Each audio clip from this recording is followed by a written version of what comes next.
अनुज दूध लेने गया था, अभी तक वापस नहीं लौटा। पता नहीं मेरा बच्चा कहाँ चला गया। अनुज की विधवा माँ की चीखों से पूरा मोहल्ला गूंज उठा। अनुज के मामा मामी बराबर वाले घर में ही रहते थे। उन्होंने भी सब जगह ढूंढ लिया, लेकिन अनुज का कुछ पता नहीं चला। पुलिस को सूचना दी गई, लेकिन 4 दिन गुजरने के बाद भी अनुज के बारे में कोई खबर न मिली। और फिर 5वें दिन अनुज की माँ उसके मामा के घर गई तो होश उड़ गई ये देख कर कि अनुज बेटा उठो, जल्दी से दूध लेकर आओ, मैं तुम्हारे लिए नाश्ता बना दूं, फिर तुम्हें स्कूल भी जाना है।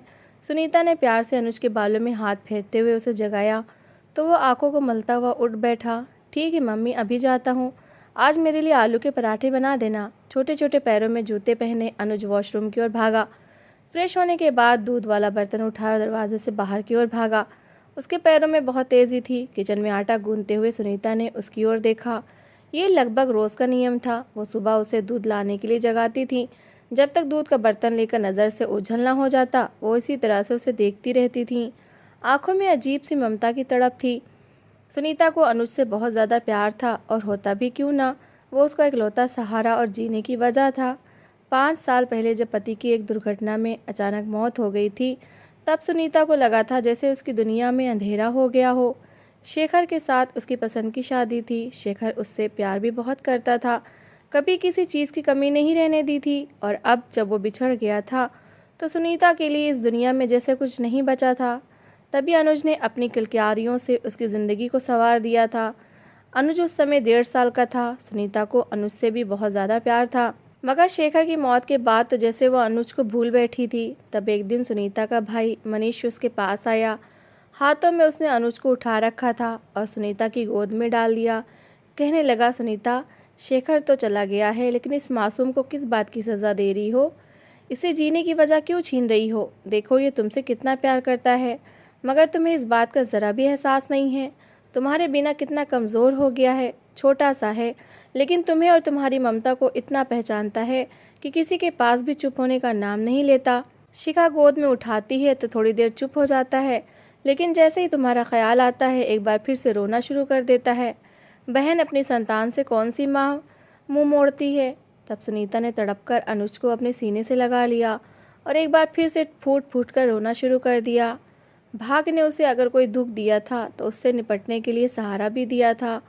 वो अनुज के चेहरे को बार बार चूमने लगी और उसे ज़ोर से अपने सीने से लगा लिया। उसने सोच लिया था कि अपनी जान से बढ़कर अनुज की रक्षा करेगी, उसे एक खरोच भी नहीं आने देगी। शेखर की इकलौती निशानी को वो जवान होने तक ज़रूर देखेगी। यही सब सोचे उसके दिल और दिमाग पर छाई हुई थी, और वो अनुज को प्यार से चूमती जा रही थी। और वो दिन और आज का दिन, सुनीता अनुज के बारे में बहुत भावुक हो गई थी। शिखा ने बेजान नज़रों से इस सारे दृश्य को देखा था। वो मनीष की पत्नी थी। फिर समय गुजरने के साथ साथ सुनीता अनुज में मगन होती चली गई और अपने दुख को भूलती गई। इन दोनों का कोई सहारा दुनिया में नहीं बचा था। सुनीता के माँ बाप कब के दुनिया से जा चुके थे। शेखर भी अनाथ था। एक माँ थी, लेकिन वो शेखर से भी पहले दुनिया से चल बसी थी। सुनीता घर में अकेली रहती थी तो भाई ने अपना मोहल्ला छोड़कर सुनीता के मोहल्ले में ही घर ले लिया। भाई के पास रुपए पैसे की कोई कमी नहीं थी। मनीष का नाम शहर के जाने माने अमीर लोगों में लिया जाता था। मनीष की पत्नी शिखा का संबंध भी एक अमीर परिवार से था। दोनों ही सुनीता पर मेहरबान थे। दोनों की शादी को सालों गुजर गए थे। उनकी शादी सुनीता से भी पहले हुई थी, मगर उनके घर कोई संतान नहीं थी। शिखा भी अनुज से कम प्यार नहीं करती थी जितना कि मनीष करता था, बल्कि वो मनीष से ज़्यादा अनुज के लाड उठाया करती थी। अनुज भी अपनी मामी के घर में बहुत खुश रहता था। बाहर से देखने पर ज़िंदगी में कोई दुख या तकलीफ़ नहीं थी, मगर अंदर ही अंदर जज्बात न जाने किस मोड़ पर जा रहे थे। किसी को कुछ पता नहीं था कि यही जज्बात आने वाली ज़िंदगी में नए तूफान उठा देंगे और सुनीता का जैसे सब कुछ ही बर्बाद होता चला जाएगा। सुनीता आटा गूंथ चुकी थी, बर्तन भी धुल चुके थे। सुनीता ने सफाई करना शुरू कर दी थी, मगर ध्यान अनुज की ओर ही था, क्योंकि अनुज अभी तक वापस नहीं आया था। सुनीता का दिल नहीं लगा। अजीब अजीब से विचार दिमाग में आने लगे। तभी सफाई को बीच में ही छोड़कर वो गली से बाहर झांकने लगी, मगर अनुज का दूर दूर तक नामो निशान नहीं था। वैसे तो 10 मिनट बाद ही वो वापस आ जाया करता था, मगर आज 1 घंटा होने को आया था, लेकिन अनुज वापस नहीं आया था। वो वापस घर में आई और फिर 10 मिनट तक और अनुज का इंतज़ार करती रही, मगर अब दिल की बेचैनी बढ़ती जा रही थी। तो वो नंगे पैर ही अपने घर से बाहर निकल गई और गली में खड़े लोगों से अनुज के बारे में पूछने लगी। सबका कहना था कि अनुज को उन्होंने जाते हुए देखा है मगर वापस आते हुए नहीं देखा। वो तुरंत ही उस घर में पहुंच गई जहां से अनुज दूध लेकर आता था। वहां पहुंचकर सुनीता को जो बात पता चली थी उसने सुनीता के पैरों के नीचे से ज़मीन निकाल दी थी। नहीं नहीं भाई, ऐसा कैसे हो सकता है? ये आप क्या कह रहे हैं? मैंने अनुज को आपके पास ही दूध लेने के लिए भेजा था। वो हर रोज़ तो आता है, अब कहाँ गया? उसे तो घर से निकले 1 घंटा हो गया है। सुनीता का दिल बहुत ज़्यादा बेचैन हो गया और उसने रोना ही शुरू कर दिया, क्योंकि दूध वाले ने बताया था कि आज तो अनुज दूध लेने ही नहीं आया। वो काफ़ी देर उसका इंतज़ार करता रहा और फिर दूध बर्तन में डालकर फ्रिज में रख दिया ताकि जब भी वो आए अपना दूध ले जाए और दूध ख़राब ना हो। उसे लगा कि शायद अनुज बीमार होगा इसलिए नहीं आ सका। सुनीता के सर पर आसमान टूट चुका था। उसकी चीखों से पूरा मोहल्ला गूंजने लगा था। वो हर एक के पास पागलों की तरह भागती पूछती फिर रही थी, मेरा अनुज कहाँ है? कहाँ गया? किसी ने अनुज को देखा है? मगर किसी को भी कुछ नहीं पता था। कुछ लोगों ने बताया कि हाँ, उन्होंने दूध वाले घर की तरफ अनुज को जाते हुए देखा है मगर वापस आते हुए नहीं देखा। उसके अलावा किसी को कोई जानकारी नहीं थी। मोहल्ले में एक हंगामा मच गया था।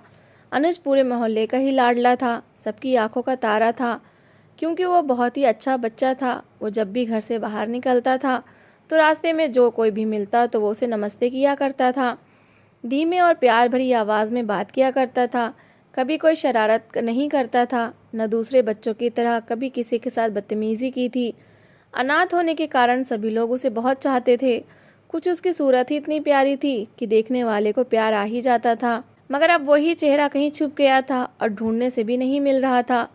सुनीता चकराते सर को लिए इधर उधर घूम रही थी। तभी मनीष गली के कोने से आता हुआ दिखाई दिया। वो भागती हुई मनीष के गले लग गई। भाई, मेरा बच्चा, मेरा अनुज, मेरा लाल न जाने कहाँ खो गया है। भाई, सुबह दूध लेने भेजा था, वो अभी तक वापस नहीं आया। मेरा बच्चा मुझे ला दो, मेरा अनुज मुझे ला दो। भाई, मेरे जीने की आखिरी वजह कहीं नज़र नहीं आ रही। मुझे लग रहा है मेरा दिल बंद हो जाएगा। बहते आंसुओं के साथ वो अपने भाई के गले लगकर उसे अपने बच्चे को ढूंढने के लिए कह रही थी। मनीष ने उसके सर पर हाथ रखा और उसे तसल्ली देते हुए घर ले आया। वो अनुज के गायब हो जाने से अनजान था। शिखा ने सुनीता की हालत देखी तो चेहरा ही दूसरी ओर मोड़ लिया। मनीष ने आंखों ही आंखों में उसे कोई इशारा किया तो वो जल्दी से किचन में गई और ठंडे पानी का गिलास ले आई। ये लो सुनीता, पानी पियो और बताओ क्या बात है। सुनीता ने पानी का गिलास परे कर दिया और होने वाली सारी घटना बता दी। शिखा का चेहरा गुस्से से लाल हो गया। मैंने कहा था आपसे मनीष कि ये बच्चे की जिम्मेदारी उठाने के लायक नहीं है। बच्चे को कैसे पाला पोसा जाता है, उसकी कैसे सुरक्षा की जाती है, इसे कुछ भी नहीं पता। मैंने आपसे कहा था अनुज को इसके हवाले ना करें, मगर आपने मेरी एक ना सुनी। काश अनुज मेरा बेटा होता तो मैं उसे अपने सीने से लगा कर रखती, एक पल के लिए भी अपनी आंखों से ओझल ना होने देती। इसने अपने बच्चे को खो दिया और मेरी ममता का सुकून भी लुटा दिया। सुनीता, मैं तुम्हें कभी माफ़ नहीं करूँगी अगर मेरा बच्चा ना मिला तो। शिखा ने अलग हंगामा शुरू कर दिया था। आंसू उसके चेहरे को भिगो रहे थे, जबकि सुनीता ने हैरान नज़रों से शिखा की ओर देखा था। भाभी, मैं अपने बच्चे को जानबूझकर गुम कर दूंगी क्या? वो मेरा आखिरी सहारा है, मेरे जीने की वजह। मैं उसकी ओर से लापरवाह कैसे हो सकती हूँ? वो हर रोज़ दूध लेने जाता था, आज भी मैंने उसे वहाँ भेजा मगर अभी तक वापस नहीं आया। भाई प्लीज़ मेरे बच्चों को ढूंढ लो। उसने एक बार फिर से मनीष के आगे हाथ जोड़ दिए तो मनीष बहुत बेबस हो गया। सुनीता, तुम चिंता ना करो, जहाँ कहीं भी अनुज होगा मैं उसे ढूंढ लाऊंगा। अनुज को ढूंढने के लिए मुझे अगर कुछ भी करना पड़ा तो मैं करूँगा, तुम चिंता ना करो। मनीष की बात सुनकर शिखा के चेहरे का रंग पीला पड़ा था, मगर वो अपने चेहरे के भाव छुपा गई और किचन में चली गई। सुनीता की हालत की उसे कोई परवाह नहीं थी। वो दोबारा सुनीता के पास नहीं आई थी। ऐसा लग रहा था जैसे वो सुनीता के साथ रिश्ता सिर्फ अनुज के कारण से रखे हुए थी, और अब जब अनुज ही नहीं था तो उसका दिल ही नहीं कर रहा था कि वो सुनीता के साथ कोई रिश्ता रखे, उस पर तरस खाए या कोई असहानुभूति दिखाए। वैसे तो शेखर इतनी संपत्ति छोड़ गया था कि सुनीता और अनुज का साथ गुजारा बहुत आसानी से हो रहा था, मगर उसके बाद भी मनीष अपनी बहन की मदद कर दिया करता था। कभी कपड़े ला कर देता तो कभी राशन घर में डलवा देता। होली दिवाली पर बहन को अच्छे खासे रुपए देता था ताकि उसे किसी के सामने हाथ फैलाने की ज़रूरत ना पड़े। शिखा भी अनुज के लिए नए नए कपड़े लेकर आया करती थी, कभी खिलौने और कभी कुछ और। दोनों घरों के बीच बहुत अच्छा रिश्ता था। मोहल्ले वाले सभी तारीफ़ किया करते थे। मनीष ने पुलिस को बुला लिया था। पूरे मोहल्ले में पूछताछ शुरू हो चुकी थी। दूध वाले से भी पूछताछ की गई थी। उसके अलावा मोहल्ले वालों से भी अलग अलग तरह के सवाल किए गए थे। गली में सीसीटीवी कैमरे भी चेक किए गए, मगर कहीं से भी अनुज की गुमशुदगी के सुराग नहीं मिले थे। वो हाथ में दूध का बर्तन पकड़े जाता हुआ दिखाई दे रहा था, मगर वापस नहीं आया था। वो एक ऐसी गली से गायब हुआ था जहाँ पर सीसीटीवी कैमरा नहीं लगा था और कोई आदमी भी बैठा हुआ नहीं था। ये एक रहस्य बन गया था कि अनुज को ज़मीन खा गई या आसमान निगल गया। पुलिस का कहना था कि किसी जानने वाले ने ही अनुज का अपहरण किया है, जिसे अनुज की रूटीन के बारे में सब कुछ पता होगा, या फिर अनुज अपनी मर्जी से उसके साथ चला गया है। ये सब बातें सुनकर सुनीता की बस हो चुकी थी। वो भगवान के घर अपने पति शेखर को क्या मुंह दिखाएगी कि उसकी निशानी की रक्षा तक नहीं कर सकी। बार बार उसके दिमाग में अजीब तरह के विचार आ रहे थे। पुलिस अपनी पूरी कोशिश कर रही थी अनुज को ढूंढने की, मगर अनुज का कहीं भी पता नहीं मिल सका। समझ नहीं आ रहा था कि एक छोटा सा बच्चा आखिर गया कहाँ। मुजरिम चाहे कितना ही चालाक हो, कोई ना कोई सबूत पीछे ज़रूर छोड़ जाता है, मगर अनुज के केस में तो सारे सबूत जैसे मिट चुके थे। अनुज की गुमशुदगी को 3 दिन हो चुके थे और इन 3 दिनों में सुनीता जैसे पागल सी हो गई थी।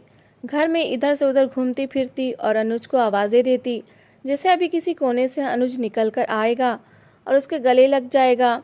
बोलेगा, माँ देखा मैंने आपको डरा दिया ना, मैं तो यहीं पर छुपा हुआ था। बार बार सुनीता ये सोचा करती और बार बार अपनी बाहों को फैला देती कि शायद अब अनुज आकर उसके गले से लग जाए। आज भी वो अनुज की शर्ट को सीने से लगाए बैठी हुई थी। दिल में घबराहट बढ़ गई तो भाई के घर की ओर चल दी, ताकि भाई से पूछ सके अनुज का कुछ पता चला है या नहीं। दिल ही दिल में भगवान से प्रार्थना करते हुए वो भाई के घर पहुंच गई और घर के अंदर जाते ही उसे एक अजीब से एहसास ने घेर लिया। वो लॉन की ओर चली गई, मगर ये देखकर ठिठक कर रुक गई कि अनुज का एक जूता वहीं लॉन में पड़ा हुआ था। वो फूलों वाली क्यारी के बीच में था और गुलाब के पेड़ों की ओट में पड़ा हुआ था। सामने चलने से नज़र नहीं आता था। ये तो अचानक ही सुनीता की नज़र पड़ गई थी। अनुज को फूल बहुत पसंद थे। वो तो इन फूलों को देखने आई थी, मगर वहाँ उसका जूता पड़ा हुआ देखकर रुक गई। जल्दी से उसने जूता उठाया। सुनीता, तुम कब आई और यहाँ क्या कर रही हो? अंदर आ जाओ। अचानक उसे शिखा की आवाज़ सुनाई दी तो उसने जूता तुरंत बगल में छुपाते हुए ऊपर पल्लू सीधा कर लिया। अभी कुछ देर पहले आई भाभी। अनुज की बहुत याद आ रही थी। दिल घबरा रहा था। सोचा भाई से पूछ लूँ अनुज मिला या नहीं, कोई सुराग हाथ लगा कि नहीं, मगर लगता है कुछ भी मालूम नहीं हुआ। सुनीता ने एक बार फिर रोना शुरू कर दिया तो शिखा के चेहरे के भाव अजीब से हो गए। मगर उस समय सुनीता सिर्फ अपने दुख में डूबी नहीं थी, बल्कि वो शिखा के चेहरे पर भी ध्यान दे रही थी। शिखा की कई बातें बार बार उसके दिमाग में गूंज रही थी। जब वो कहती थी कि अनुज को उसका बेटा होना चाहिए, सुनीता का नहीं, उसके स्वर में अजीब सी ईर्ष्या बोला करती थी। सुनीता की छठी इंद्री उसे इशारा दे रही थी जो वो नहीं जान चाहती थी कि सच हो, वरना रिश्तों पर से उसका विश्वास हमेशा के लिए उठ जाता। अच्छा भाभी, मैं चलती हूँ। अगर अनुज के बारे में कुछ पता चले तो भाई को बोलिएगा कि मुझे ज़रूर बताएं। सुनीता ने उदास स्वर में कहा। हाँ हाँ सुनीता, क्यों नहीं, तुम्हें नहीं बताएंगे तो किसे बताएंगे। तुम चिंता ना करो, तुम्हारे भाई अनुज को ढूंढ लेंगे। शिखा ने खोखले स्वर में तसल्ली दी थी। सुनीता चुपचाप सर झुकाए वापस लौट आई थी, मगर उसने शिखा के चेहरे पर छाया हुआ एक अजीब सा साया और डर देख लिया था, और अब उसे वो करना था जो उसके इस रिश्ते को भी हमेशा के लिए या तो उससे छीन लेता या फिर उसका अनुज हमेशा के लिए उसे लौटा देता। अब बात आर या पार की थी। उसका बेटा दांव पर लगा था, इसलिए सुनीता बिना सोचे समझे इस खतरे में कूद गई थी। उसने पुलिस को बुलाया और अनुज का जूता उनके हवाले करते हुए अपने भाई के घर का पता दे दिया और कहा कि इस घर में छापा मारकर एक एक कोने की तलाशी ली जाए। उसे पूरा विश्वास है कि अनुज उसके भाई के घर में ही है। अब वो अपने भाई पर भी विश्वास नहीं कर पा रही थी। पुलिस ने मनीष के घर पर छापा मारा और कोने कोने की तलाशी लेने लगी। शिखा का चेहरा डर से पीला पड़ा हुआ था, जबकि मनीष भी हक्का बक्का था। उसकी बहन उसी पर शक करेगी। उसने ऐसा कभी नहीं सोचा था कि बहन उसके साथ ऐसा करेगी। वो बहुत ज़्यादा दुखी हुआ था, मगर उसने अपने घर की तलाशी लेने से पुलिस को नहीं रोका था, क्योंकि वो जानता था कि अनुज उसके घर में नहीं है। लेकिन अगर उसके घर की तलाशी लेने से बहन की तसल्ली होती है तो यही ठीक है। थोड़ी देर बाद पुलिस अनुज को गोद में उठाए उनके घर के बेसमेंट से निकली तो मनीष हक्का बक्का रह गया। वहीं पर सुनीता ने भी गुस्से भरी नज़रों से अपने भाई की ओर देखा। भागकर अनुज को अपने गले से लगा लिया। वो बेहोश हो चुका था, बहुत कमज़ोर हड्डियों का ढांचा लग रहा था। शरीर पर कहीं कहीं चोट के निशान भी थे। सुनीता के दिल में हलचल उठने लगी, जबकि मनीष के शरीर में जैसे जान ही न बची हो। पुलिस ने मनीष को गिरफ्तार किया तो वो चुपचाप सर झुकाए पुलिस के साथ चल पड़ा। उसने एक शब्द भी अपने सफाई में नहीं कहा था और यही बात सुनीता को खटक रही थी। तभी शिखा चीखती हुई आगे बढ़ी और कहने लगी, मेरे पति को छोड़ दो, उन्होंने कुछ नहीं किया, जो भी किया है मैंने किया है। एक और सच्चाई सुनीता के सामने मुंह खोलकर खड़ी हुई थी। भाई अपनी पत्नी को बचाने के लिए खुद को बलि का बकरा बनाकर रख चुका था, मगर शिखा में शायद थोड़ी इंसानियत बाकी थी। उसे ये गवारा नहीं हुआ कि उसके अपराध की सज़ा मनीष को मिले। पुलिस ने शिखा को गिरफ्तार कर लिया। तब शिखा ने बताया कि वो अनुज को अपना बेटा समझती थी, मगर सुनीता अनुज पर अपना अधिकार जताती तो उसे अच्छा नहीं लगता था। वो चाहती थी कि अनुज उसका बेटा बन जाए और उसे अनुज को किसी के साथ भी बांटना ना पड़े। वो अनुज को भी अक्सर उल्टी सीधी बातें करके अपनी तरफ करने की कोशिश करती थी, उसे सुनीता के खिलाफ करने की कोशिश करती थी। मगर अनुज अपनी माँ से बहुत प्यार करता था। छोटी सी आयु में ही वो समझदार था, अपनी माँ के खिलाफ कोई बात नहीं सुनता था।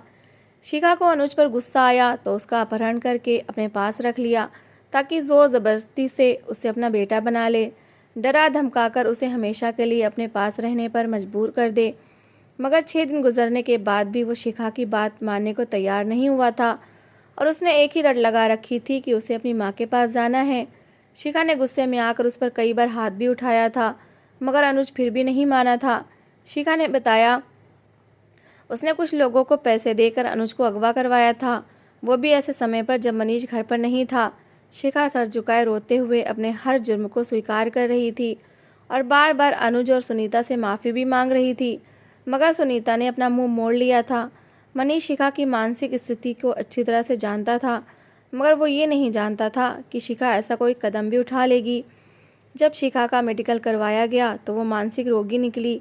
संतान न होने के कारण उसकी मानसिक दशा खराब हो चुकी थी। उसे पागलों के अस्पताल में एडमिट करवा दिया गया, क्योंकि वो अपने पागलपन में किसी को भी नुकसान पहुंचा सकती थी।